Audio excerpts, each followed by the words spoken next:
При освобождении Литвы в 1944 году погибли 80 тысяч бойцов Красной Армии. В боях за Вильнюс пал и старший лейтенант Костуев, командир танкового взвода 26-го гвардейского полка. Руслан Карацев, представитель Остинского землячества в Литве. Он и обнаружил захоронение земляка. Периодически я посещал этот монумент, возлагал венки и всегда пытался найти кого-то из земляков. Но таких фамилий я здесь никогда не встречал. И вот недавно, как-то проходя здесь по этим фамилиям, я обратил внимание на фамилию Костуев. Меня это очень заинтересовало. А когда я уточнил, откуда он был призван, то оказалось, что он был призван с того населенного пункта, откуда родом моя супруга. И когда более подробно мы начали вникать в эту ситуацию, то оказалось, что он настоящий мой земляк, Остин по национальности.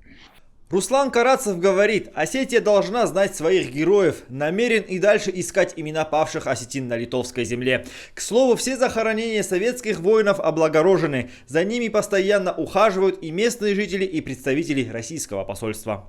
Наши мероприятия памятные проходят не только 9 мая, очень много у нас памятных дат, которые связаны и с Днем защитника Отечества, и с памятью жертв узников концлагерей, жертв Холокоста и другие. Очень много памятных мероприятий, в том числе и конференции на эту тему.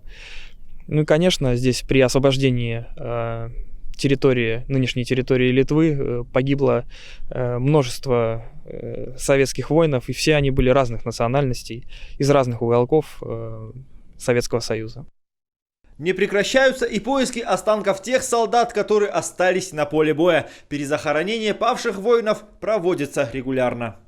Да это же коснулось каждой семьи. В конце концов, мы на сегодня должны понимать, что если мы лишаем себя исторического прошлого, мы лишаем себя в перспективе будущего. И мы хотим знать, кто был мой дед, кто был прадед. И поэтому это, естественно, желание людей в конце-то концов закончить войну, потому что еще Александр Суворов сказал, великий русский полководец, о том, что пока не похоронен последний солдат, война не будет закончена. А это уже селение Гизель в Северной Осетии. В прошлом году наша съемочная группа встречалась с Ханджери Доевым. Он часто приходит к памятнику Давиду Доеву. Однофамилец и родственник героя Советского Союза со слезами на глазах рассказывает, какие потери понесла фамилия Доевых в этой кровопролитной войне. С Гизеля конкретно на фронт призвали, ушли где-то 107 или 108 человек. И где-то 70% остались там на фронте. Без вести пропавших солдат из фамилий Доевых находят по сей день, и не только на территории России. Могилу Владимира Петровича Доева обнаружили на территории теперь уже иностранного государства. Вот мои соседи, 2 брата ушли на фронт. Володя и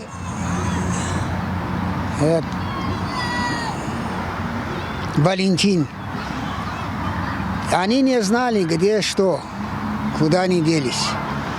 И вот моя племянница в Риге живет. И они ездили за город и подошли вот к памятнику. И там написано «Доев В. Петрович». Она позвонила сюда, и вот таким образом установили, где он похоронен. Мы связались с племянницей Ханджери Доева Ириной Мусаковой. Она рассказала, что на территории Латвии десятки братских могил. В них в том числе покоятся уроженцы Осетии. От лица осетинской диаспоры в Латвии я хочу поздравить вас с наступающим праздником Великой Победы. В нашей диаспоре сложилась такая традиция, что мы организованно в преддверии 9 мая объезжаем братские могилы, где захоронены наши земляки. Мы в этом году, к сожалению, такого мероприятия осуществить не можем. У нас запрещены массовые мероприятия, и в том числе мы не сможем вот так вот организованно посетить могилу. Но это не значит, что этого не состоится. В этом году мы сделаем это в индивидуальном порядке. Обязательно посетим, объедем все братские могилы. Ну, каждый будет на своем транспорте как-то изолироваться друг от друга. Что делать? Тем не менее, наши земляки, наши родственники, чьи-то родственники, тех, кто сейчас вот, может быть, смотрит этот репортаж, они не будут забыты. Мы обязательно почтим их память и возложим цветы. Несмотря на то, что прибалтийские страны часто мелькают в новостных сводках, выступая против советской истории, как оказалось, обычные люди и даже представители власти на местах по-прежнему относятся к советским братским могилам с почтением. Доев Владимир Петрович захоронен в братской могиле, которая находится в Тукумском крае Латвии. Сохранность и содержание могилы в надлежащем виде во многом заслуга председателя Думы Тукумского муниципалитета Эрикса Лукманса. На официальном сайте даже есть фотоматериалы, на которых представители муниципалитета возлагают цветы к мемориалу советских воинов. В нашей редакции Тукумский муниципалитет также разъяснил, что воинские захоронения содержатся в надлежащем состоянии. Николай Жиев, Суслан Токаев, Новости сети.